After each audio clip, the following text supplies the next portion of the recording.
پیارے بھائیوں اور بہنوں، السلام علیکم ورحمۃ اللہ وبرکاتہ۔ قرآن مجید کے ہر پارے کا ایک دن میں خلاصہ کیجیے۔ یہ مبارک مجلس پہلے رمضان سے شروع ہوئی ہے، آج اس کی چوتھی مجلس ہے۔ چوتھی مجلس کا معنی ہے یعنی چوتھا پارہ، جسے ہم لوگ اپنی زبان میں کہتے ہیں کہ لن تنالوا البر کا پارہ۔ کل کی گفتگو سے آپ لوگوں نے یہ اندازہ لگایا ہوگا کہ گفتگو اہل کتاب سے متعلق چل رہی تھی، ان کی اصلاحات، ان کے اعتراضات کے جوابات سے متعلق گفتگو چل رہی تھی۔ یہ پارہ بھی چونکہ آل عمران ہی کا ایک حصہ ہے، سورہ آل عمران کا ایک حصہ، اسی لیے وہ سلسلہ آگے بڑھتا ہے چوتھے پارے تک۔ چوتھے پارے کی ابتدا اللہ تبارک و تعالی نے لن تنالوا البر حتی تنفقوا مما تحبون سے شروع کی ہے۔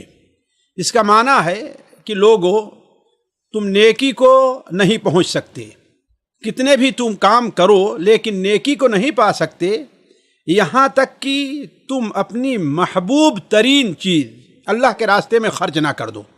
یہ محبوب ترین چیز مال کی شکل میں ہے، جائیداد کی شکل میں ہے، حتیٰ کہ اولاد کی شکل میں ہے، یا اپنے وقت کی شکل میں ہے، کسی بھی شکل میں ہے۔ جس چیز سے تمہیں محبت ہو، جب تک وہ چیز خرچ نہیں کی جائے گی اس وقت تک اللہ تبارک و تعالیٰ کے نزدیک جو نیکی کا معیار ہے اس تک کوئی بندہ نہیں پہنچ سکتا۔ کیوں؟ اس لیے کہ اللہ تبارک و تعالیٰ بندے کے نزدیک سب سے محبوب چیز ہے، لہذا اس کے لیے بندے کو اپنی تمام دیگر محبوبات کو نشاور کر دینا چاہیے۔ تو اہل کتاب کو گویا اس پر متنبہ کیا گیا ہے، اور خود اہل اسلام کو اس بات کی دعوت دی گئی ہے کہ اللہ تبارک و تعالیٰ کا محبوب بننے کے لیے قربانیاں درکار ہیں۔ ان میں سب سے اہم چیز یہ ہے کہ بندہ اپنی سب سے محبوب چیز اللہ کے راستے میں خرچ نہ کر دے۔ یہیں پر رک کر کے میں اپنے بھائیوں، سامعین اور سامعات سے ایک بات کہنا چاہتا ہوں کہ ہم میں سے ہر شخص کی یہ کوشش ہونی چاہیے، چاہے جس میدان میں ہو، کوئی وقت کے میدان میں ہو سکتا ہے، کوئی مال کے میدان میں، ہماری کوئی بہن ہے کوئی زیور کے میدان میں، کوئی ہے اپنی اولاد کو اللہ کے لیے وقف کے میدان میں، یعنی کوئی بھی چیز ہو سکتی ہے۔ کوشش یہ کرے کم سے کم ایک میدان میں تو اللہ تبارک و تعالیٰ کے لیے کوئی ایسی چیز وقف کر دے، خرچ کرے، صرف کرے جو اس کے نزدیک اس کے دل کے بڑے قریب ہو اور بہت محبوب ہو۔ اس کے بعد اللہ تبارک و تعالیٰ نے، چونکہ اہل کتاب سے متعلق گفتگو چل رہی تھی، اس لیے اہل کتاب کی اصلاح اور اہل کتاب کی گویا کی ان کی تردید اور اصلاح سے متعلق ایک بات یہ کہی کہ اہل کتاب اللہ کے رسول صلی اللہ علیہ وسلم پر اعتراضات کیا کرتے تھے کہ ہم اس دین کو کیسے قبول کریں، جبکہ آپ یہ دعویٰ کرتے ہیں کہ ہم ملت ابراہیمی پر ہیں، اور ملت ابراہیمی میں اونٹ کا گوشت حرام تھا۔ اللہ تبارک و تعالیٰ نے اس کی تردید فرمائی کہ یہ ملت ابراہیمی نہیں ہے، نہ ہی یہ اللہ تعالیٰ نے اونٹ کے گوشت کو حرام کیا ہے، بلکہ ایک مصلحت کے یا اپنی ذات یا اپنی صحت کے پیش نظر حضرت یعقوب علیہ السلام نے اسے وقتی طور پر اپنے اوپر حرام کیا، تو تم لوگوں نے اس میں غلو کر کے اسے شریعت بنا لیا ہے۔ اللہ تعالیٰ اسی کی تردید کرتے ہوئے اسی پارے کے بالکل شروع میں فرماتا ہے، کل الطعام کان حلا لبنی اسرائیل الا ما حرم اسرائیل علی نفسہ من قبل ان تنزل التوراۃ۔ ہر قسم کا کھانا بنو اسرائیل کے لیے حلال تھا، یعنی وہ چیز جس کو اللہ نے حلال کی ہے، مگر وہ چیز جسے اسرائیل نے اپنے اوپر حرام کر لیا ہے۔ اسرائیل حضرت یعقوب علیہ السلام کا لقب ہے، اپنے اوپر حرام کر لیا ہے، اور یہ معاملہ تورات کا نہیں ہے، یہ چیز تورات میں حرام نہیں بلکہ تورات کے نزول سے پہلے کا یہ معاملہ ہے۔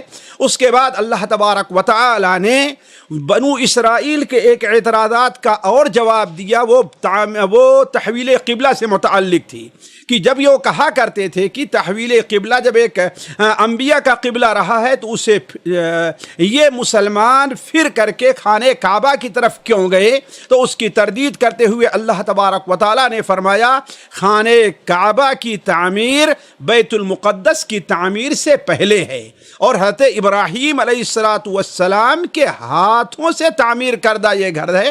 اللہ تعالیٰ فرماتا ہے ان اول بیت وضع للناس للذی ببکہ، سب سے پہلے جو گھر اللہ کی عبادت کے لیے خاص توحید کے لیے پیدا کیا، یہ وہ گھر ہے جو وادی بکہ یعنی مکہ مکرمہ میں ہے۔ مبارک ہے یہ گھر، ہدی للناس، لوگوں کے ہدی للعالمین، تمام دنیا کے لیے یہ ہدایت ہے۔ فیہ آیات بینات، ان کے اندر بڑی واضح آیات ہیں، انہی آیات میں سے مقام ابراہیم ہے۔ ومن دخلہ آمنا، جو شخص اس گھر میں داخل ہو جائے اسے امن ملنا چاہیے۔ اس کے بعد اللہ تبارک و تعالیٰ نے یہیں پر حج کی فرضیت کا اعلان فرما دیا، اور یہ اعلان فرما دیا کہ جو شخص حج نہیں کرتا ہے قدرت کے باوجود وہ کفر کا ارتکاب کر رہا ہے۔ اسے غور سے سمجھنا چاہیے۔ آج ہمارے یہاں بہت سے لوگ استطاعت کے باوجود، بچے کی شادی ہے، ابھی تو بچے ہمارے پڑھ رہے ہیں، ابھی بیٹی کی شادی ہے، ابھی تو ہماری نوکری کا معاملہ ہے، 50 بہانے کر کے حج فرض ہونے کے باوجود بھی حج کو مؤخر کرتے رہتے ہیں۔ اللہ تعالیٰ فرماتا ہے وَلِلَّهِ عَلَى النَّاسِ حِجُّ الْبَيْتِ مَنِ اسْتَطَاعَ إِلَيْهِ سَبِيلًا وَمَنْ كَفَرَ فَإِنَّ اللَّهَ غَنِيٌّ عَنِ الْعَالَمِينَ، لوگوں اللہ کے لیے لوگوں پر بیت اللہ کا حج فرض کیا گیا ہے، ہر اس شخص پر جو اس گھر تک پہنچنے کی استطاعت رکھتا ہو۔ اور یاد رکھو وَمَنْ كَفَرَ فَإِنَّ اللَّهَ غَنِيٌّ عَنِ الْعَالَمِينَ، جو شخص حج میں تاخیر کر کے، حج کا انکار کر کے، حج کی اہمیت کو نہ سمجھتے ہوئے چھوڑ دیتا ہے، گویا وہ کفر کر رہا ہے، اور اللہ تبارک و تعالی تمام دنیا سے بے نیاز ہے۔ واضح رہے کہ یہاں کفر اپنے اصلی معنی جو کفر کا ہوتا ہے یعنی اسلام یا مذہب سے خارج ہونا وہ نہیں، بلکہ کفرن دونوں کفرن، چھوٹا کفر مراد ہے۔ علا کل حال بنو اسرائیل پر تردید اور ان کی اصلاح کا سلسلہ چلتا رہا یہاں تک کہ آیت نمبر 100، یہاں سے اس سورت کا دوسرا حصہ شروع ہو رہا ہے۔ جیسا کہ ہم نے پہلے کہا تھا، ایک حصہ وہ ہے جو بنو اسرائیل کے دوسری شاخ یعنی نصارہ کی اصلاح اور ان پر تردید سے متعلق ہے، درمیان میں کہیں کہیں یہود کو بھی لایا گیا ہے، اور پھر اس کے بعد اس کا دوسرا حصہ جو شروع ہوتا ہے وہ خاص امت مسلمہ کے لیے بطور تشریع کے ہے، امت مسلمہ کے لیے بطور قوانین اور ضوابط کے ہے۔ ان میں سب سے پہلے جو امت کو ہدایت دی گئی ہے کہ بنو اسرائیل اگر اللہ تبارک و تعالیٰ کے پیغام کو لوگوں تک صحیح طور پر نہیں پہنچاتے ہیں تو جس طریقے سے ان کے قبلے سے کو چھین کر کے تمہیں نیا قبلہ عطا کیا گیا ہے، ایسے ہی اب تمہیں اس دنیا کے اندر قیادت کی ذمہ داری تمہیں دی جا رہی ہے، جس کے لیے تمہیں کئی قربانیاں دینی ہوں گی۔ پہلی قربانی ساتھیوں یہ ان سے مطالبہ کیا گیا ہے کہ اہل کتاب کی پیروی سے دور رہیں، اللہ اور اس کے رسول کی پیروی میں آئیں۔ چنانچہ اللہ تبارک و تعالیٰ فرماتا ہے یا ایھا الذین آمنوا ان تطیعوا فریقا من الذین اوتوا الکتاب یردوکم بعد ایمانکم کافرین، اے ایمان والو اگر تم اپنے سے پہلے جنہیں کتاب دی گئی ہے ان کی اطاعت کرو گے تو تمہیں ایمان کے بعد وہ کفر کی طرف لے جائیں گے، گویا ان کی اطاعت کرنا، ان کی پیروی کرنا، ان کی مشابہت اختیار کرنا بندے کو ایمان سے کفر کی طرف لے جاتا ہے۔ وَكَيْفَ تَكْفُرُونَ، اور آخر تم اس کو کیسے قبول کر رہے ہو؟ وَأَنْتُمْ تُتْلَى عَلَيْكُمْ آیات اللہ، تمہارے سامنے اللہ کی آیات تلاوت کی جا رہی ہے۔ وَفِيكُمْ رَسُولُهُ، اور صرف آیات ہی نہیں بلکہ اللہ کا رسول بذات خود تمہارے اندر موجود ہے۔ یاد رکھو وَمَنْ يَعْتَصِمْ بِاللَّهِ فَقَدْ هُدِيَ إِلَى صِرَاطٍ مُسْتَقِيمٍ، جو شخص اللہ تبارک و تعالیٰ کے ساتھ اپنے تعلقات کو جوڑے رکھے گا صراط مستقیم پر وہی ہوگا۔ دوسرا حکم مسلمانوں کو دیا گیا کہ اپنے اندر تقوی پیدا کریں۔ تیسرا حکم دیا گیا کہ اسلام پر ثابت قدم رہیں۔ چنانچہ اللہ تبارک و تعالیٰ نے فرمایا یا ایھا الذین آمنوا اتقوا اللہ حق تقاتہ ولا تموتن الا وانتم مسلمون، اے ایمان والو اللہ تبارک و تعالیٰ سے ویسے ڈرو جیسے کہ ڈرنے کا حق ہے، اور تم یاد رکھو مرتے تک تم حالت اسلام ہی پر رہو۔ اسی طریقے سے انہیں باہمی اتفاق اور اتحاد کی دعوت دی گئی، فرمایا گیا وَاعْتَصِمُوا بِحَبْلِ اللَّهِ جَمِيعًا وَلَا تَفَرَّقُوا، اللہ کی رسی کو مضبوطی سے تھامے رکھو اور اس میں تفرقہ نہ ڈالو۔ اس کے بعد سب سے اہم چیز یہ بیان کی گئی کہ اب امر بالمعروف اور نہی عن المنکر کا فریضہ تمہارے سپرد کیا جا رہا ہے، یہی تمہاری کامیابی کا ضامن ہے۔ وَلْتَكُن مِّنكُمْ أُمَّةٌ يَدْعُونَ إِلَى الْخَيْرِ يَأْمُرُونَ بِالْمَعْرُوفِ وَيَنْهَوْنَ عَنِ الْمُنكَرِ، تم میں سے ایک امت ہونی چاہیے جو خیر کی طرف دعوت دے، بھلائی کا حکم دے اور برائی سے روکے۔ اسی طریقے سے مسلمانوں کو یہ بھی توجیہ دی گئی کہ تمہیں اہل کتاب سے ڈرنے کی ضرورت نہیں ہے، اگر ڈرتے رہو گے تو تمہیں وہ ڈراتے رہیں گے، تمہارے اوپر اپنا دھاؤ جماتے رہیں گے۔ یاد رکھو اگر تم اللہ تبارک و تعالیٰ سے ڈرتے رہے، اس پر ایمان لے آتے رہے، تو وہ صرف تمہیں اتنی ہی تکلیف پہنچائیں گے جو کہ یعنی صرف زبانی گفتگو کے ذریعے یا بعض مالی اعتبار سے تم کو تکلیف پہنچائیں گے اور تمہارا کچھ نقصان نہیں پہنچا پائیں گے۔ لن يضروكم الا اذى وان يقاتلوكم يولوكم الادبر ثم لا ينصرون۔ علی کل حال یہ سلسلہ بنو اسرائیل کے بعد مسلمانوں کو توجیہات کا سلسلہ چلا آ رہا ہے، لیکن یہاں پر ایک بات اور میں آپ کے سامنے رکھ دوں کہ اسلام کی خوبی ایک یہ ہے جو کہ وہ انصاف کو اور عدل کو اپنے سامنے رکھتا ہے، وہ عدل کا دامن کہیں نہیں چھوڑتا۔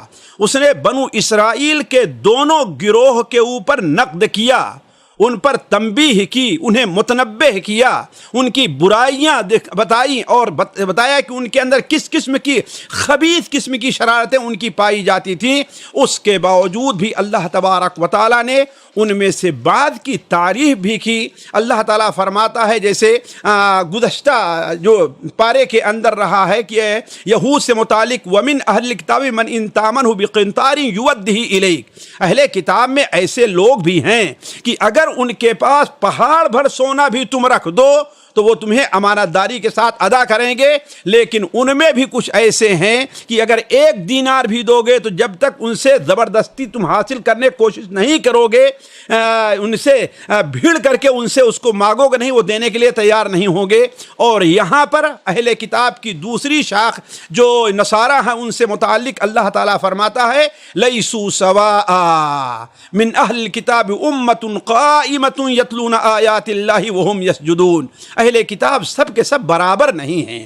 اس لیے یہاں سے ہمیں اور آپ کو درس لینا چاہیے کہ ہم جن کے ساتھ ہیں، جن سے ہمارے تعلقات ہیں غیر مسلم، ان میں سے اگر کچھ لوگ ہیں برے تو ان کی برائی پر سے کسی کو انکار نہیں ہے، لیکن ان میں کچھ انصاف پسند لوگ بھی رہا کرتے ہیں، جو حق کے متلاشی لوگ بھی رہا کرتے ہیں، جو امانت داری بھی آپ کے ساتھ ادا کرنا چاہتے ہیں، ان کے ساتھ بھی انصاف ہونا چاہیے۔ علی کل حال ساتھیو، پھر 120 آیت سے لے کر کے 175 آیت تک غزوہ احد پر تبصرہ اور اس کے بعد حادثات کا ذکر ہے۔ غزوہ احد پر تبصرہ اور اس کے بعد حادثات کا ذکر ہے۔ میں سامعین اور سامعات سے یہ گزارش کروں گا کہ آج جن حالات سے ہم دنیا میں گزر رہے ہیں، خاص طور پر ہم اپنے ملکوں میں جن حالات سے گزر رہے ہیں، ان حالات کے لیے ان آیات کا یعنی 120 سے لے کر کے 175 بلکہ اس کے بعد تک ان آیات کا پڑھنا، ان پر تدبر کرنا، ان کے بارے میں ان کی تفسیر پڑھنا اور ان سے نتائج اور عبر اخذ کرنا، یہ ہمارے اور آپ کے لیے بہت ضروری ہے۔ یہ وقت تفصیل کا نہیں، ورنہ ایک ایک نقطے کو لے کر کے میں آپ کے سامنے رکھتا کہ کس طریقے سے اللہ تبارک و تعالیٰ نے ایسے موقع پر غزوہ احد، جس میں مسلمانوں کو بڑا نقصان ہوا تھا اور مسلمانوں کو بہت کچھ لوگوں کی طرف سے سہنا پڑا تھا، لوگوں کے گویا کہ وہ ان کے خلاف بھی اٹھ کھڑے ہوئے تھے، ان کی مسلمانوں کے خلاف اپنی زبان درازی بھی کر رہے تھے، اور مسلمانوں کے خلاف جو خود مسلمانوں میں اپنے کو مسلمان کہنے والے کمزور مسلمان یا منافق تھے، وہ بھی مسلمانوں پر اعتراضات کیا کرتے تھے۔ ایسے موقع پر اللہ تبارک و تعالیٰ نے مسلمانوں کو کیا ان آیات میں اللہ نے کیا توجیہات مسلمان کو دی ہے وہ قابل غور ہے۔ ان میں ایک چیز تو یہ ہے کہ دیکھو، سب سے پہلے تمہیں یہ بھی غور کرنا چاہیے کہ آخر یہ غزوہ احد میں تم جیت گئے تھے، لیکن جیت جانے کے بعد تمہاری جیت ہار میں اگر نہیں تو کم سے کم تمہارے نقصانات، تمہیں نقصان اور ضرر اٹھانا پڑا ہے، حتیٰ کہ تمہارے 70 بہادر شہید ہو گئے، تمہارے نبی کو ایسی چوٹیں آئیں کہ ان کا دندان مبارک شہید ہو گئے۔ آخر یہ معاملہ کیوں درپیش آیا؟ اس سلسلے میں اللہ تبارک و تعالیٰ نے بڑی بہترین بات کہی ہے۔ ان میں سے ایک بات یہ ہے کہ دیکھو، اس کا سبب 2 یا 3 تو بڑا اہم ہو سکتا ہے۔ ایک سبب تو اس کا یہ ہے کہ مال کی محبت، اور دوسرا سبب کیا ہے؟ اللہ اور اس کے رسول کی، خصوصاً اللہ کی نافرمانی، اور تیسرا سبب یہ ہے کہ باہمی اختلافات۔ یہ 3 ایسے سبب ہیں جن کی وجہ سے تمہیں نقصان اٹھانا پڑا ہے۔ اب اگر آپ ان آیات کو پڑھتے جائیں، کاش کے وقت ہوتا کہ میں صرف آیات کو پڑھتے جاتا، اس کا ترجمہ آپ کے سامنے رکھتا تھا، صرف ترجمہ، تو آپ اندازہ لگاتے کس طریقے سے اللہ تبارک و تعالیٰ نے ان تینوں چیزوں پر مسلمانوں کو متنبہ کیا ہے۔ بلکہ اسی پر متنبہ کرتے ہوئے اللہ تبارک و تعالیٰ نے درمیان میں سود، جو مال کی محبت کا ایک گھٹیا درجہ ہے کہ انسان وہاں پر انسانیت کھو دیتا ہے، ایسے ہی تم مال کی محبت میں پڑے تو تمہیں اللہ تبارک و تعالیٰ نے کس طریقے سے رسوا کیا۔ اللہ تبارک و تعالیٰ نے یہاں پر سود اور اس کی قباحت کا بھی ذکر کیا ہے۔ اللہ تعالیٰ فرماتا ہے یا ایھا الذین آمنوا لا تأکلوا الربا اضعافا مضاعفا، اے ایمان والو بڑھتا چڑھتا سود نہ کھاؤ، واتقوا اللہ لعلکم تفلحون، اللہ تعالیٰ سے ڈرو تاکہ کامیاب ہو جاؤ، واتقوا النار التی اعدت للکافرین، اور اس آگ سے بچو جو کافروں کے لیے تیار کی گئی ہے۔ امام مالک رحمہ اللہ نے یہاں پر بڑا بہترین نقطہ پیدا کیا ہے کہ سود کھانے والے کو اللہ تبارک و تعالیٰ نے اس آگ کی دھمکی دی ہے جو آگ گنہگار مسلمانوں کے لیے نہیں بلکہ کافروں کے لیے تیار کی گئی ہے۔ تو علی کل حال اللہ تبارک و تعالیٰ نے انہیں متنبہ کیا کہ اولا مال کی محبت نہیں ہونی چاہیے تمہارے اندر، رسول کی نافرمانی نہیں ہونی چاہیے، آپس میں اختلافات نہیں ہونا چاہیے۔ اسی طریقے سے اللہ تبارک و تعالیٰ نے انہیں ہر میدان میں تقوی اور صبر کی تلقین کی۔ اللہ تعالیٰ نے فرمایا کہ وَإِن تَتَّقُوا وَتَصْبِرُوا لَا يَضُرُّكُمْ كَيْدُهُمْ شَيْئًا، اگر تم اللہ تعالیٰ سے ڈرتے رہے اور صبر کرتے رہے تو ان کا مکر تمہارے کسی کام نہیں آئے گا۔ پھر ایک بڑی اہم سی چیز ہے، عام طور پر خطبہ بیان کرتے ہیں کہ ایک مسلمان کی یا مسلم معاشرے کی صفات کیا ہونی چاہیے۔ ان میں اللہ تبارک و تعالیٰ نے 133 سے لے کر کے 138 آیات تک جو بات بیان کی ہے وہ بڑی اہم ہے کہ وَسَارِعُوا إِلَىٰ مَغْفِرَةٍ مِّن رَّبِّكُمْ وَجَنَّةٍ عَرْضُهَا السَّمَاوَاتُ وَالْأَرْضُ۔ تمہیں مال کی محبت اس میں پڑھنے کے بجائے کیا ہے، تمہیں ایسی جنت کی طرف بڑھنا چاہیے اور اللہ تعالیٰ کی مغفرت کے حصول کی کوشش کرنی چاہیے۔ جس آسمان اور جس جنت کی پہنائی اس کی چوڑائی آسمان اور زمین کے برابر ہے، عموماً لمبائی چوڑائی سے زیادہ ہوتی ہے، اللہ تعالیٰ صرف چوڑائی کا ذکر کر رہا ہے تو ذرا غور کریں جنت کی لمبائی کتنی ہوگی۔ اس کے بعد اللہ تبارک و تعالیٰ نے اعدت للمتقین، یہ جنت متقیوں کے لیے تیار کی گئی ہے۔ اللہ نے جنتیوں کی صفات بیان کی ہے، کیا ہے؟ ينفقون في السراء والضراء، یعنی تنگی میں بھی اور وسعت کے وقت بھی اللہ کے راستے میں خرچ کرتے ہیں۔ ہم اور آپ عام وسعت کے زمانے میں ہر رمضان میں غریبوں پر خرچ کرتے تھے، آج جب کہ لوگوں کی بہت سے لوگوں کی تنخواہیں کم ہو گئی ہیں، بہت سے لوگوں کی آمدنیاں گھٹ گئی ہیں، ایسے موقع پر خرچ کرنا یہ اصل تقویٰ ہے۔ والکاظمین الغیظ، غصے کو پی جانے والے ہیں، والعافین عن الناس، لوگوں کو معاف کر دینے والے ہیں۔ اور اس کے بعد جو بڑی اہم صفت بیان کی گئی وَإِذَا فَعَلُوا فَاحِشَةً وَظَلَمُوا أَنفُسَهُمْ، جب ان سے کوئی فاحشہ برا کام ہوتا ہے یا کوئی گناہ کا کام کرتے ہیں تو اللہ تبارک و تعالیٰ کو یاد کرتے ہیں اور اپنے گناہ کی اللہ تعالیٰ سے معافی چاہتے ہیں اور اپنے گناہ پر اصرار نہیں کرتے۔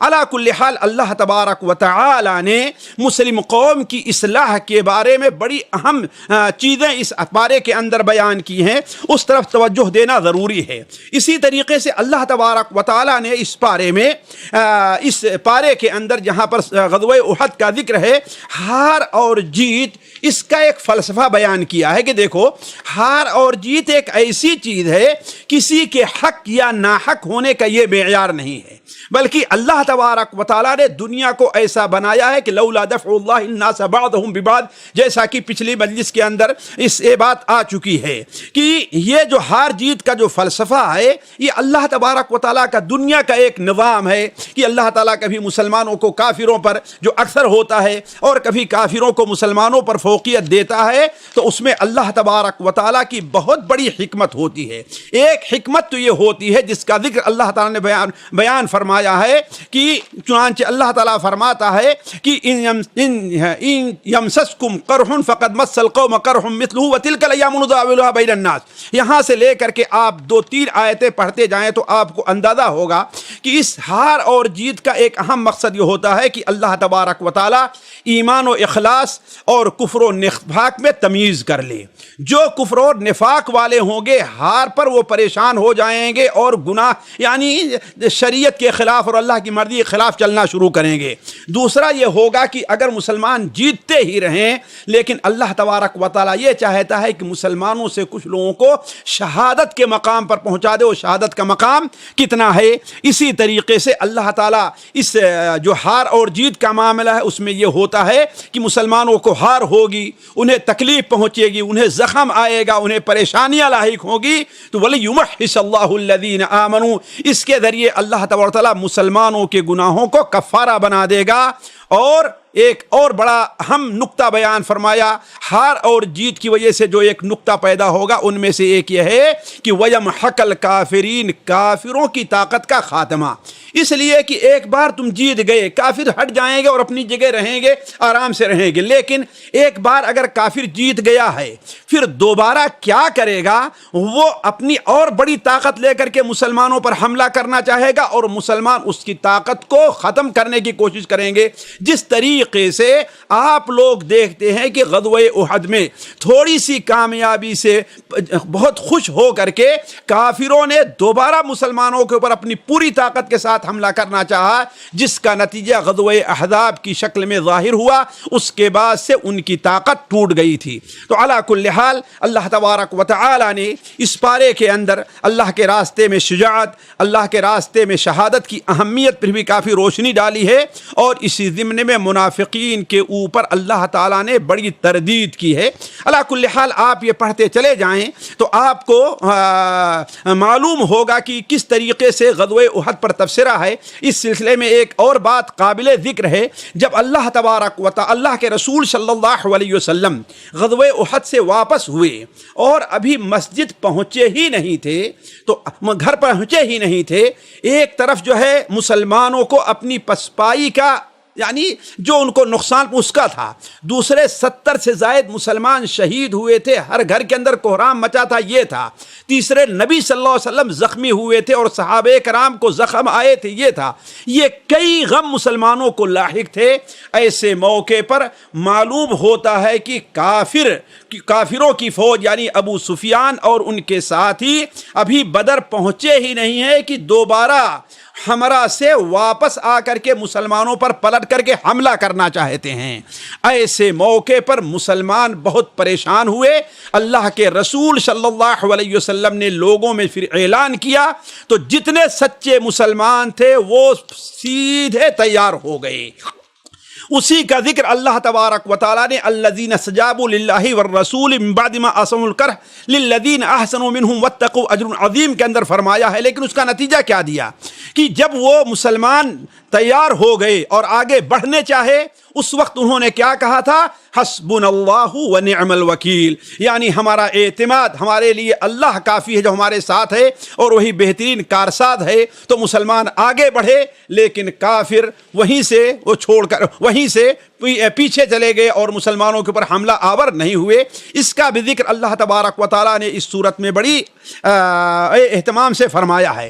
علی کل حال اللہ تعالیٰ نے اس صورت کے اندر اسی صورت میں اسی پارے کے اندر چوتھے پارے میں یعنی منافقین کا بھی ذکر کیا ہے، اور یہود کی بعض شرارتوں کا اور بے عقلی کی ان کی باتوں کا ذکر کیا ہے۔ مثال کے طور پر بسا اوقات یہود کہا کرتے جب مسلمان انہیں ایمان کی دعوت دیتے تو کہتے ہمیں اس اللہ پر ایمان لانے کی کیا ضرورت ہے جو فقیر اور ہم سے قرض مانگتا ہے۔ اس لیے قرآن مجید میں ہے نا، من ذا الذی یقرض اللہ قرضا حسنا، جو اللہ کون ہے جو اللہ کو قرض حسن دے گا؟ تو کہا کہ جو خود قرض مانگتا ہو، فقیر ہو، ایسے اللہ کو ماننے کی کیا ضرورت ہے؟ اس پر بھی اللہ تبارک و تعالیٰ نے ان پر نقد کیا اور کہا کہ لقد سمع اللہ قول الذین قالوا ان اللہ فقیر ونحن اغنیاء، اللہ نے ان لوگوں کی بات کو سنی جو کہتے ہیں کہ اللہ فقیر ہے اور ہم مالدار ہیں۔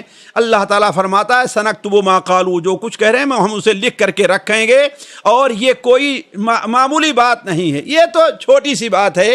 وہ تو یہ کام کرتے رہے ہیں کہ بغیر حق انبیاء کو بھی قتل کرتے رہے ہیں، یعنی یہ تو ان کے کہنے کی بات ہے نا، لیکن اللہ کے نبیوں ان کے سامنے ان کو قتل کرتے رہے ہیں، تو یہ ان کی کوئی نئی شرارت نہیں ہے۔ اس کے بعد اللہ تبارک و تعالی نے ان کی ایک اور شرارت یا ان کی ایک اور برائی کا جواب دیا جو مسلمانوں پر وہ کیا کرتے تھے۔ وہ یہ کہا کرتے تھے کہ بھائی ہم تو کسی رسول پر اس وقت تک ایمان نہیں لے آئیں گے جب تک کہ وہ کوئی ایسا معجزہ نہ لے آئے جیسے ہمارے نبی لے کر کے آتے تھے کہ آگ آسمان سے آ جائے اور قربانی کی جو چیز ہوتی ہے اس کو کھا جائے۔ اللہ تبارک و تعالیٰ نے اس پر بھی ان کو جواب دیا اور کہا کہ جیسا کہ فرماتا ہے الذین قالوا ان اللہ عہد الینا الا نؤمن لرسول حتی یأتینا بقربان تأکلہ النار، اللہ تعالیٰ نے ہم سے یہ عہد لیا ہے کہ ہم کسی رسول پر اس وقت تک ایمان نہیں لے آئیں گے جب تک کہ وہ کوئی ایسی قربانی، ایسا نذرانہ نہ پیش کرے جسے آگ کھا جائے۔ اللہ تعالیٰ فرماتا ہے پھر پوچھو ان سے اگر اس بارے میں سچ ہے تو قد جاءکم رسل من قبلی بالبینات وبالذی قلتم، ہم سے پہلے بھی بہت سے رسول ایسے آئے ہیں جو واضح نشانیاں معجزات لے کر کے آئے اور جو کچھ تم کرو وہ بھی لے کر کے آئے ہیں، لیکن فلم قتلتم، تم نے انہیں قتل کیوں کیا اگر تم سچے ہو تو؟ علی کل حال اللہ تبارک و تعالیٰ نے اس طریقے سے اہل کتاب کا اور منافقوں کا جواب دیا ہے۔ اس کے بعد اہل ایمان کو ایک بڑی اہم پیشین گوئی اللہ تعالیٰ نے فرمائی ہے، بلکہ پیشین گوئی نہیں بلکہ انتباہ فرمایا ہے۔ وہ انتباہ یہ ہے کہ دیکھو یہ منافق ہیں، یہ یہود ہیں، یہ نصارہ ہیں، یہ تمہیں کوئی آج نئی بات نہیں ہے، تمہیں آج بھی اور مستقبل میں بھی تمہیں تکلیف پہنچاتے رہیں گے۔ اس کے عوض تمہارا موقف کیا ہونا چاہیے؟ ثابت قدمی اور صبر ہونا چاہیے۔ اذان کا جواب دے لیتے ہیں تو اللہ اکبر۔ تو ساتھیوں میں کہہ رہا تھا کہ اس سورت جو چل رہی اس کے آخر سے پہلے عام مسلمانوں کو اللہ تبارک و تعالیٰ نے ایک بڑی اہم بات پر متنبہ کیا ہے جس پر لوگ کم متوجہ ہوتے ہیں، بلکہ بہت سے دین کا کام کرنے والے لوگ، بہت سے دین کے راستے پر چلنے والے لوگ، بہت سے دین کا کام شروع کرنے والے لوگ اس میں فیل ہو جاتے ہیں۔ اللہ تعالیٰ ارشاد فرماتا ہے کہ لَتُبْلَؤُنَّ فِي أَمْوَالِكُمْ وَأَنفُسِكُمْ، اے مسلمانوں یاد رکھو تمہیں مالوں میں اور تمہاری خود جانوں میں، افراد میں اللہ تعالیٰ تمہیں ضرور آزمائے گا۔ اور کیا؟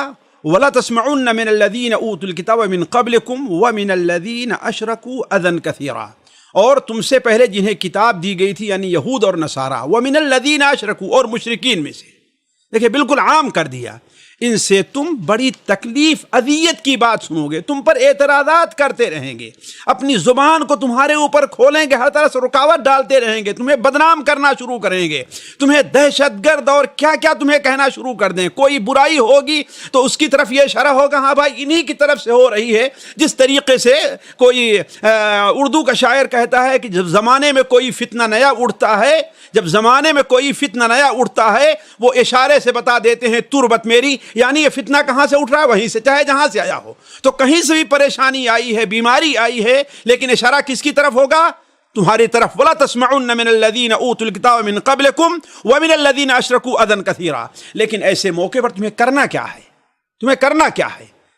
تمہیں صرف صفائی نہیں دینی ہے، ان کے ہاں میں ہاں نہیں ملانا ہے۔ اصل چیز کیا ہے؟ وَإِن تَصْبِرُوا وَتَتَّقُوا، اگر تم صبر کرتے رہے اور اللہ تبارک و تعالیٰ سے ڈرتے رہے تو یاد رکھو فَإِنَّ ذَلِكَ مِنْ عَزْمِ الْأُمُورِ، یہ پختہ ارادہ ہے، یہ پختہ بات ہے، اسی کے اوپر تمہیں رہنا چاہیے۔ تو اس آیت کو ہمیشہ ہمیں اپنے سامنے رکھنا چاہیے۔ علی کل حال پھر اللہ تبارک و تعالیٰ نے اس سورت کا یعنی سورہ آل عمران کی انتہا 11 آیتوں پر کی ہے۔ وہ 11 آیتیں بڑی اہم ہیں. ان فی خلق السماوات والارض واختلاف اللیل والنہار لآیات لأولی الالباب سے معنی کے لحاظ سے، جامعیت کے لحاظ سے، ہماری آپ کی تربیت کے لحاظ سے بڑی اہم ہیں وہ آیتیں. ان آیتوں کی اہمیت ہی کے پیش نظر جیسا کہ صحیح بخاری میں حضرت عبداللہ ابن عباس کی روایت ہے کہ اللہ کے رسول صلی اللہ علیہ وسلم روز آنا جب تہجد کے لیے اٹھتے تھے تو آسمان کی طرف اپنی نظر کرتے اور ان 11 آیات کی تلاوت فرماتے تھے. اسی طریقے سے آپ صلی اللہ علیہ وسلم کی ایک حدیث ہے جسے صحیح ابن حبان میں امام ابن حبان نے نقل کیا حضرت عائشہ رضی اللہ تعالی عنہا سے کہ ایک بار آپ صلی اللہ علیہ وسلم رات بھر، ایک لمبی حدیث ہے، آپ روتے رہے یہاں تک کہ فجر کی نماز پڑھ کر کے، فجر کی سنت کو پڑھ کر کے آپ تھوڑا سا لیٹے اور روتے رہے. حضرت بلال رضی اللہ عنہ آپ کو بلانے آئے نماز کے لیے کہ ہاں اب اقامت کا وقت ہو گیا ہے، تو آپ صلی اللہ علیہ وسلم رو رہے تھے. بلال نے کہا اے اللہ کے رسول آپ رو کیوں رہے ہیں؟ تو آپ نے فرمایا اے بلال میں کیوں نہ روؤں، آج رات میرے اوپر ایک ایسی آیتیں نازل ہوئی ہیں، ان فی خلق السماوات والارض ویل لمن قرأها ولم يتفکر فیہا. جو شخص ان آیتوں کو پڑھے اور ان میں تدبر اور فکر سے کام نہ لے اس کے لیے ویل اور تباہی ہے. اس سورت کی آخری آیت جو ہے ساتھیو، یا ایھا الذین آمنوا اصبروا وصابروا، اس میں کامیابی کے اللہ تعالیٰ نے 4 اصول بیان کیے ہیں. کوئی بھی شخص کامیابی چاہتا 4 اصول کو اپنائے: صبر کرنا، ثابت قدمی، اور ہمیشہ نیک عمل کے لیے تیار رہنا، ورابطو، اور تقوی، واتقوا اللہ لعلکم تفلحون. اس پارے کے ربع جب باقی رہ جائے 1/4 تو وہاں سے سورہ النساء شروع ہوتی ہے. یہ سورت مکی ہے اور ان 7 سورتوں میں ہے جن کی بڑی اہمیت اللہ کے رسول صلی اللہ علیہ وسلم نے دی ہے. بلکہ ایک حدیث جسے مسند احمد میں امام احمد حنبل رحمہ اللہ نقل کرتے ہیں، آپ صلی اللہ علیہ وسلم نے ارشاد فرمایا من اخذ السبع الاول من القرآن فهو حبر یا حبر. جو شخص قرآن کے ابتدا کی جو 7 بڑی آیتیں ہیں، بقرہ ہے، آل عمران ہے، النساء ہے، المائدہ ہے، الانعام ہے، الاعراف ہے اور توبہ، یہ یا انفال اور توبہ ملا کر کے ان 7 آیتوں کا جو شخص ان کو سیکھ لے، ان کو سمجھ لے، وہ بہت بڑا عالم ہے، علامہ ہے، وہ علامہ ہے. تو یہ سورت اپنے لحاظ سے بڑی اہمیت رکھتی ہے. اس سورت کو سورہ نساء اس لیے، بلکہ نساء کبریٰ اس لیے کہا جاتا ہے کہ اللہ تبارک و تعالیٰ نے اس سورت میں عورتوں سے متعلق بڑے قیمتی احکامات دیے ہیں. بلکہ ایک ہندو شاعرہ نے بڑی بہترین بات کہی ہے کہ حقوق عورت کے مردوں کے تئیں جو دیکھنا چاہو، حقوق عورت کے مردوں کے تئیں جب جو دیکھنا چاہو، کلام پاک کی سورہ نساء کو یاد کر لینا. تو سورہ نساء کے اندر اللہ تعالیٰ نے عورتوں کے ساتھ حسن سلوک، ان کے احکام، ان کے مسائل بڑی تفصیل سے بیان کیے ہیں. ایسے ہی اللہ تبارک و تعالیٰ نے منافقین اور یہود و نصارہ پر اس سورت کے اندر بڑی کاری ضرب لگائی ہے، اور خود اسلامی جماعت سے متعلقہ جو احکام ہے، قتل ہے، قصاص ہے، قتل عمد ہے، قتل خطا ہے، اس سے متعلق یعنی مختلف احکام دیے ہیں. بلکہ یہ سورت ایک ایسی جامع سورت ہے کہ ایسا چاہیے کہ ہر داعی اپنے شاگردوں کو اس سورت کو سبق آیت اس کو پڑھائے اور اس پر ان کی تربیت کرے. علی کل حال یہ سورت جو ہے پہلے ہی صفحے میں اللہ تبارک و تعالی نے شروع ہی میں جہاں پر انسان کی پیدائش کا مقصد بیان فرمایا اور انسان کو تقوی کا حکم دیا، صلہ رحمی کو دیا، وہیں پہلے ہی پارے میں اللہ تعالیٰ نے یتیموں اور ان کے مال، ان کے ساتھ حکم حسن سلوک کا اللہ تعالیٰ نے تفصیل سے تذکرہ کیا ہے، جیسا کہ ہر شخص اس کو جانتا ہے. اللہ تبارک و تعالیٰ نے تفصیل سے اس کا ذکر فرمایا ہے. اس کے بعد دوسرے صفحہ کے شروع ہی سے اللہ تبارک و تعالیٰ نے 2 صفحے میراث کے احکام بڑی تفصیل سے بیان فرمائے ہیں. میں سمجھتا ہوں کہ اس تفصیل سے میراث کے احکام ہے کہ اگر انسان اس کو سمجھ لے تو اس کو کسی اور طرف میراث کے موٹے موٹے جو مسائل ہیں ان کو سمجھنے کے لیے کہیں اور جانے کی ضرورت نہیں پڑے گی. اور پھر یہ ہم دھمکی بھی دی ہے کہ جو شخص اللہ اور اس کے رسول کی نافرمانی کرتا ہے، یعنی میراث کو صحیح طور پر تقسیم نہیں کرتا، اور اللہ کے نے جو حدود رکھی ہے میراث ساتھ میں اس کے پار کرتا ہے تو اللہ تعالیٰ اسے ہمیشہ جہنم کے اندر ڈالے گا۔ یہ بہت بڑی دھمکی ہے۔ کاش کہ آج کا مسلمان اس آیت کے اوپر توجہ دیتا اور میراث کے بارے میں جو کچھ ہمارے یہاں غلطیاں اور زیادتیاں ہو رہی ہیں، حالانکہ اللہ تبارک و تعالیٰ نے اس میں ماں کا حصہ ہی بیان کر دیا ہے، باپ کا بھی حصہ بیان کر دیا ہے، بیٹے کا حصہ بیان کر دیا ہے، بیٹی کا حصہ بیان کر دیا ہے، بیٹے نہ ہو تو بیٹی کا حصہ بیان کر دیا ہے، بھائی نہ ہو تو ماں کا حصہ کتنا ہوگا، میاں بیوی ہر ایک کا حصہ اللہ تعالیٰ بڑے دو ٹوک الفاظ بیان کر دیے ہیں۔ تو یہ بڑی اہم چیز ہے۔ اسی طریقے سے اس سورت کے ابتدا میں جہاں میراث کا معاملہ ختم ہوا اور اس کے بعد اللہ تعالیٰ نے ان زناکار مردوں اور زناکار عورتوں اور زناکار مردوں کے بارے میں یعنی رجم اور کوڑے لگنے سے پہلے جو احکام تھے وہ بیان فرمایا کہ اگر کوئی عورت زنا کرتی ہے اور 4 آدمی گواہ دے دیں تو ایسا کرو کہ اسے گھر میں بند کر کے رکھو یہاں تک کہ اس کو موت ہو جائے یا کہ اللہ تبارک و تعالیٰ اس کے لیے کوئی سبیل اور راستہ پیدا کر دے۔ وہ سبیل اور راستہ وہی ہے جو سورہ نور کے ابتدا میں بیان کیا گیا ہے۔ علی کل حال اسی طریقے سے اللہ تبارک و تعالیٰ نے اس سورت ہی کے شروع میں تقریباً یہ چوتھے صفحے میں اللہ نے توبہ سے متعلق کچھ احکام بیان فرمائے ہیں، بلکہ آپ یہ کہہ سکتے ہیں کہ توبہ کی قبولیت کے شرائط اللہ نے بیان فرمائے ہیں۔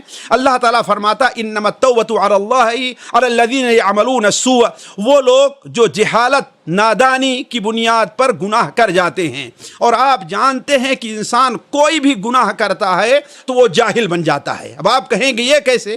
وہ عالم ہی کیوں نہ ہو، وہ علامہ ہی کیوں نہ ہو، لیکن جس وقت وہ گناہ کا کام کرتا رہتا ہے وہ جاہل رہتا ہے۔ کیوں؟ اس لیے کہ اصل علم کیا ہے؟ اللہ تبارک و تعالیٰ کے بارے میں علم ہے۔ اگر اللہ کے بارے میں انسان کو علم نہیں ہے، لاکھ اس کے پاس علم ہو، اس کی کوئی اہمیت نہیں ہے۔ تو چونکہ اللہ کے بارے میں اس کا ایمان، اس کا یقین، اس کا مراقبہ کمزور پڑتا ہے تبھی وہ گناہ کا کام کرتا ہے۔ اسی لیے اللہ فرماتا ہے کہ جو لوگ جہالت یعنی نادانی کی بنیاد پر وہ لوگ گناہ کا کام کرتے ہیں تو اللہ تعالیٰ فرماتا ہے کہ پھر جلد ہی توبہ کر لیتے ہیں تو اللہ تبارک و تعالیٰ ان کی توبہ کو قبول کرنے والا ہے۔ لیکن وہ لوگ اللہ ان کی توبہ نہیں قبول کرتا جو لوگ برا کام کرتے کرتے موت کے قریب ہو جاتے ہیں اور کہتے ہیں اب میں توبہ کرنا چاہتا ہوں، موت کو دیکھ لیتے ہیں تو میں توبہ کرنا چاہتا ہوں، تو اللہ تبارک و تعالیٰ ایسے لوگوں کی توبہ قبول نہیں کرتا۔ گویا توبہ کے لیے شرط ہے کہ وہ گناہ نادانی میں ہوا ہو، اللہ کے مقابلے میں دلیری نہیں ہونی چاہیے۔ اور دوسری چیز ہے کہ توبہ کا وقت باقی ہو۔ اس آیت میں ایک نقطے کی طرف میں اشارہ کرنا چاہتا ہوں۔ بہت سے لوگ جب اس آیت کو پڑھتے ہیں تو اس کا مفہوم غلط سمجھتے ہیں۔ اللہ تعالیٰ فرماتا ہے توبہ ان لوگوں پر ہے، یعنی ان کی توبہ قبول کی جائے گی جو جہالت سے برا کام کرتے ہیں پھر قریب ہی توبہ کر لیتے ہیں۔ قریب سے مراد کیا ہے؟ قریب سے مراد کیا ہے؟ اسی لیے میں کہتا ہوں کہ صرف اردو پر اعتماد کر کے کوئی نہیں سمجھنا چاہیے۔ یہاں قریب سے مراد موت ہے، جیسا کہ آگے اشارہ کیا گیا ہے۔ اس کے بعد ساتھیوں 19 آیت سے لے کر کے عورتوں سے کے متعلقہ مسائل شروع ہوئے ہیں۔ عورتوں کے ساتھ حسن سلوک کی دعوت دی گئی ہے، میراث سے ان کو محروم کرنے سے روکا گیا ہے، انہیں شادی نہ کرنے سے ان کی شادی میں رکاوٹ ڈالنے سے روکا گیا ہے، طلاق کے بعد ان کا حق کے مہر روکنے سے منع کیا گیا ہے، اور آخری آیت جو اس سلسلے میں ہے وہ بڑی اہم ہے، بلکہ میں کہتا ہوں 19 سے لے کر کے یہ جو آیتیں ہیں ان کا پڑھنا اور اس کا سمجھنا بڑا ضروری ہے۔ 19 آیت سے لے کر کے علی کل حال آخری صفحے میں اس پارے کے جو آیت ہے کہ اللہ تبارک و تعالی نے ان عورتوں کا ذکر فرمایا ہے جو محرمات میں سے ہیں، جیسا کہ اللہ تعالیٰ فرماتا حرمت علیکم امہاتکم و بناتکم و اخواتکم و عماتکم و خالاتکم۔ آپ آخری صفحے یعنی پارے تک پڑھتے چلے جائیے، ان میں اللہ تبارک و تعالی نے ان عورتوں کا ذکر فرمایا ہے جو ہمارے لیے محرم ہیں یا جن سے ہمارا نکاح حرام ہے۔ ان میں سے پہلی چیز کیا ہے؟ باپ کی منکوحہ ہے، یعنی باپ نے جس سے شادی کی ہے وہ ہمارے اوپر اب اس سے شادی حرام ہے۔ اس کے بعد نسبی طور پر 7 عورتوں کا ذکر فرمایا ہے کہ جو ہمارے اوپر حرام ہے 7 عورتیں. کون؟ مائیں، بہنیں، بیٹیاں، پھوپھیاں، خالائیں، بھانجیاں اور بھتیجیاں. یہ نسب کے طور پر یہ 7 قسم کی عورتیں ہیں جو حرام ہیں. اسی طریقے سے یہاں پر 2 قسم کی رضائی عورتوں کو مسلمانوں پر حرام کر دیا. وَأُمَّهَاتُكُمْ أَرْضَانَكُمْ وَأَخَوَاتُكُمْ مِنَ الرَّضَاعَةِ، یعنی وہ عورتیں تمہاری مائیں جنہوں نے تمہیں دودھ پلایا ہے. اگر کوئی عورت کسی کو دودھ پلاتی ہے، یہ الگ تفصیل ہے کہ ہاں بھائی کتنا دودھ پلانا ہے، پلا دیتی ہے تو وہ اس کی ماں کی طریقے سے اس کے اوپر حرام ہے. اور اس کی بیٹی آپ کی بہن مانی جائے گی، یعنی اس شخص کی جس نے اس عورت کا دودھ پیا ہے. یہاں پر آیت میں 2 ہی کا ذکر کیا ہے، لیکن علماء نے احادیث کی روشنی میں بھی ان 7 عورتوں کو محرمات میں، یعنی رضائی بیٹیاں بھی، رضائی پھوپھیاں بھی، رضائی خالائیں بھی، رضائی بھاجیاں بھی، رضائی بھتیجیاں بھی کیا ہے ہمارے آپ کے اوپر یعنی حرام ہوگی. اسی طریقے سے نسب کے طور سسرالی رشتے سے بھی اللہ تعالیٰ نے 4 عورتوں کو حرام قرار دیا ہے. 4 عورتوں کو حرام قرار دیا ہے. وَأُمَّهَاتُ نِسَائِكُمْ، یعنی وہ عورتیں جو تمہاری بیویوں کی مائیں ہیں، یعنی جسے ساس کہتے ہیں. اور کیا ہے؟ وَرَبَائِبُكُمُ اللَّاتِي فِي حُجُورِكُمْ، وہ بچیاں جو تمہاری منکوحہ بیوی کی ہیں اور تمہارے گویا کہ ان کی ماؤں سے تم نے شادی کر لی ہے، یہی ہے ربیبہ. گویا اس عموماً ہوتا تھا کہ ان کی جب شادی کرتا تھا انسان تو خود اس کی پرورش بھی کرتا تھا اس کی بیٹی کی، اسی لیے اس کو ربیبہ کہتے ہیں. اور تیسری کیا ہے؟ بہو جسے کہتے ہیں، یعنی بھائی بیٹے کی بیوی. اور چوتھی چیز جو سسرالی طور پر اللہ نے حرام قرار دیا ہے وہ یہ ہے کہ 2 سگی بہنوں کا ایک ساتھ جمع کرنا. وَأَن تَجْمَعُوا بَيْنَ الْأُخْتَيْنِ، اور اسی کے اوپر علماء نے ہی نہیں بلکہ حدیث میں ہے کہ اللہ تبارک و تعالی نے ہر ایسی 2 عورتوں کو اپنے نکاح میں لینے کو ایک ساتھ حرام قرار دیا ہے کہ ان میں سے ایک کو اگر مرد فرد کر لیا جائے تو دونوں کا آپس میں نکاح نہ ہو. جیسے پھوپھی اور بھتیجی کو، خالہ اور بھانجی کو، یا 2 بہنوں کو. یہ چند محرمات تھے جن پر اللہ تبارک و تعالی نے اس پارے کا خاتمہ کیا ہے. اب اگلے پارے کے مفہوم کو یا اس کے خلاصے کو سمجھنے کے لیے ہم اور آپ اگلی مجلس کا انتظار کریں. اللہ تبارک و تعالیٰ سے دعا ہے کہ اللہ تعالیٰ ہمیں اور آپ کو قرآن مجید کے ساتھ جوڑے رکھے. قرآن مجید کو ہمارے اور آپ کے دل کا نور اور ہمارے آپ کے ضمیر کا سرور بنائے. والسلام علیکم ورحمۃ اللہ وبرکاتہ. سامعین کرام، ہمارے علمی اور عوامی دروس اور سوال و جواب کی مجلسوں سے آپ خود بھی مستفید ہوں اور اپنے دوست و احباب کے ساتھ بھی شیئر کریں. عین ممکن ہے کہ آپ کے شیئر سے کسی کی اصلاح اور آپ کے لیے صدقہ جاریہ بن جائے. واٹس ایپ پر اسلامک میسج حاصل کرنے کے لیے نمبر نوٹ فرمائیں: یعقوب عزیز 00966 5089 59707. واٹس ایپ سوال جو آپ گروپ میں ایڈ ہونے کے لیے نمبر نوٹ فرمائیں: عبدالسلام عمری 00966 502627 622. نمبر بھیجتے ہوئے نام اور پتہ ضرور لکھیں. اسی طرح ہمارے یوٹیوب چینل اسلامی دعویٰ کو ضرور سبسکرائب کریں تاکہ ہماری ہر نئی اور اہم ویڈیو کی اطلاع آپ کو فوری حاصل ہو جائے. تمام دروس، مقالات اور سوال و جواب سیریز کے لیے ہماری مشہور ویب سائٹ www.islamidawah.com کا مشاہدہ کرتے رہیں. السلام علیکم ورحمۃ اللہ وبرکاتہ.